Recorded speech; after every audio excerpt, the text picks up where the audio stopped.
Assalamualaikum warahmatullahi wabarakatuh. Salam sejahtera bagi kita semua. Salam, Om Swastiastu, Namo Buddhaya, salam kebajikan. Oke kawan, jumpa lagi bersama saya Wijaya Kusuma, masih di Mulia Channel. Yang belum subscribe, silahkan subscribe dulu untuk memberikan support channel ini tentunya.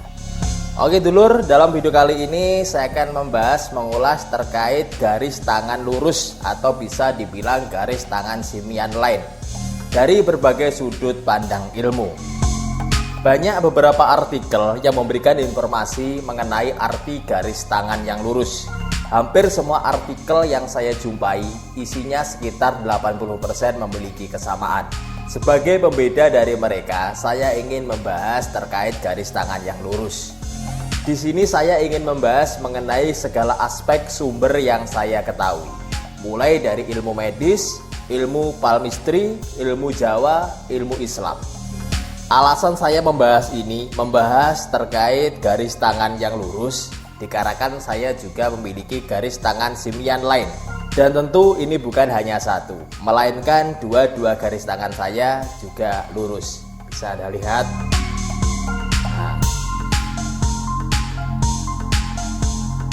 Oke, langsung ke pembahasan. Simian line atau bisa disebut garis tangan yang lurus. Secara umumnya, garis tangan simian line adalah garis tangan yang melintang tanpa putus dari sisi ibu jari sampai dengan sisi jari kelingking. Garis tangan ini dimiliki oleh 3% populasi seluruh dunia dan 14% orang Asia. Dan mungkin sekarang akan terus bertambah. Garis tangannya bisa Anda saksikan seperti ini. Lurus dari sisi ibu jari sampai sisi jari kelingking. Dia dari sini sampai ke sini lurus tanpa putus. Nah, bisa didekatkan lebih jelas seperti ini. Ini yang dinamakan simian line.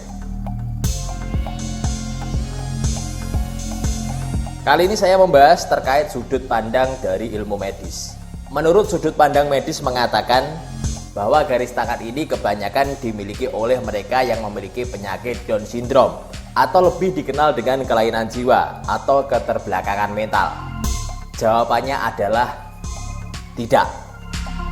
Saya lahir dari keluarga yang sama-sama memiliki garis tangan demikian. Dalam tanda kutip, keluarga saya tidak ada yang memiliki gangguan apapun. Selain Down syndrome, sudut pandang medis mengatakan bahwa pemilik garis tangan ini akan diwariskan kepada generasi berikutnya apabila kedua orang tua atau salah satu dari mereka memiliki garis tangan demikian. Hal ini memang bisa, juga tidak. Membahas dari sudut pandang ilmu palmistry. Ilmu palmistry adalah ilmu yang membahas tentang kepribadian. Menurut sudut pandang ilmu palmistry, mengatakan bahwa garis tangan ini memiliki pola, yaitu bertemunya garis kepala dan garis hati hingga mereka saling tumpang tindih dan akhirnya menjadikan garis itu lurus tanpa putus. Sehingga peneliti menyimpulkan bahwa mereka yang memiliki garis tangan simian line, mereka memiliki karakteristik sifat yang sulit menyeimbangkan antara hati dan pikiran, atau bisa dibilang perasaan dan logika. Dalam kasus ini mungkin ada benarnya, karena saya di dalam keluarga yang semuanya memiliki garis tangan demikian. Sebagai misal, mereka sering berada pada kasus yang melibatkan perasaan dan logika secara bersama-sama. Dan mereka sulit untuk memutuskan apakah ingin mengikuti hati mereka atau logika mereka. Dalam hal itulah yang mengakibatkan seorang menyimpulkan bahwa simian line sulit mengambil keputusan. Sisi baik dari simian line adalah mereka mempunyai pemikiran depth thinker karena melibatkan hati mereka dalam pengambilan keputusan. Yang notabene seperti itulah hasil yang diharapkan dalam pengambilan keputusan. Membahas dari sudut pandang ilmu Jawa. Mengapa saya menyandingkan dengan teori ilmu Jawa? Dalam hal aspek apapun, orang Jawa memiliki aturan sendiri dari nenek moyang berhadapan hingga akhirnya dikenal oleh bangsa lain. Dengan sebutan ras teramah seantero jagat, mereka memiliki kebudayaan yang khas, meskipun terkadang kurang masuk akal. Akan tetapi, dalam kebudayaan inilah yang menyebabkan ras Jawa dikenal karena kebudayaan mereka. Dalam hal ini, saya juga ingin menyandingkan teori dari sudut pandang ilmu Jawa yang notabene adalah kebudayaan saya juga. Saya hidup di keluarga yang memegang erat kebudayaan Jawa. Segala aspek sekecil apapun itu, kami memiliki aturan. Terlebih saya juga lahir dari kedua orang tua yang juga memiliki garis tangan simian len. Hal yang sama diwariskan kepada saya, simian len di kedua telapak tangan saya. Dalam perspektif Jawa, tangan ini dikenal dengan istilah rojo keling atau tangan raja. Bukan karena garis tangan ini keturunan raja, melainkan efek dari rasa sakit yang digunakan ketika simian len memukul orang lain, yang jelas lebih dari non-simian, khususnya bagi mereka yang memiliki garis tangan simian kanan. Sedangkan simian kiri menekankan aspek pemijatan untuk memulihkan rasa sakit. Hal ini yang membuat saya menyimpulkan bahwa mereka yang memiliki garis tangan simian len di sisi kanan, mereka memiliki karakter seorang pemimpin, aktif, energik, meskipun itu terkadang sangat keras kepala. Sedangkan di sisi kiri memiliki karakter pelindung, ramah dan sangat suka menolong, sekalipun itu tanpa pamrih. Hal ini belum mendapatkan penelitian yang pasti dan konkret, akan tetapi ilmu Jawa ada benarnya juga.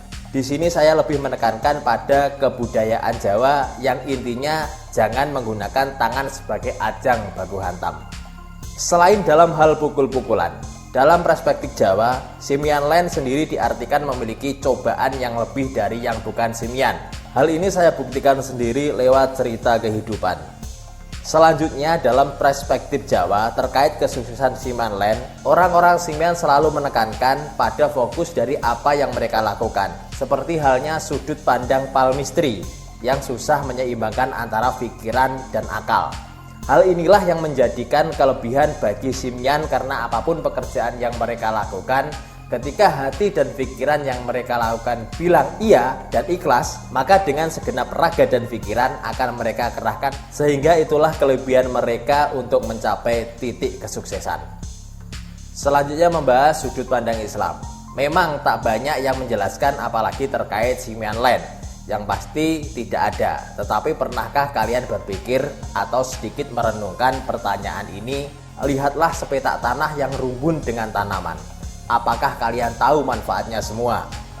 Sesungguhnya dalam penciptaan langit dan bumi dan silih bergantiannya malam dan siang, terdapat tanda-tanda bagi orang-orang yang berakal, yaitu orang yang mengingat Allah sambil berdiri atau duduk atau dalam keadaan berbaring, dan mereka memikirkan tentang penciptaan langit dan bumi.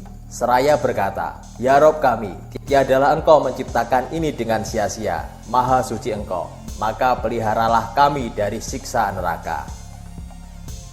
Keduanya menyadarkan kita bahwasanya tidak ada hal yang diciptakan oleh Allah SWT itu sia-sia, melainkan semua terdapat manfaatnya, termasuk garis tangan kita. Karena itu merupakan ilmu untuk kita mengenalkan diri kita masing-masing, sehingga dapat memikirkan seberapa besar kekuasaan Tuhan, sehingga kita bisa lebih dekat dengannya. Dan tentunya takdir tidak akan berubah kalau kita tidak berubah, karena orang sukses dikarenakan usahanya lebih dari usaha yang kita lakukan. Banyak yang bilang orang sukses lahir dari simian len, tapi mereka lupa bahwa banyak pula yang gagal karena itu. Entah itu garis tangan apapun, Tuhan memang menciptakan tangan beserta isinya, termasuk garis tangan. Sesuai dengan konsep takdir di atas tadi, biarlah Tuhan yang menggariskan nasib kita di tangan itu. Kitalah yang menggenggam dan melaksanakan garis tangan dan takdir itu secara maksimal. Dan tentunya sebagai kalimat penutupan, saya ingin memberikan kesimpulan dari apa yang saya ulas tadi. Kesimpulannya seperti ini. Yang pertama, simian len bukan orang yang memiliki penyakit Down syndrome. Yang kedua, jangan gunakan tanganmu untuk menyakiti orang lain. Yang ketiga, penentu kesuksesan bukanlah dari garis tangan, tapi usaha yang kamu lakukan. Yang keempat, semua orang memiliki cobaan dalam hidupnya. Jangan menganggap masalah hidupmu yang paling berat. Sekian dari saya, kiranya ulasan saya tadi bermanfaat, bisa kalian bagi dengan sesama. Kritik dan saran tentunya bisa kalian tulis di kolom komentar. Sekian dari saya, salam budaya. Wassalamualaikum warahmatullahi wabarakatuh.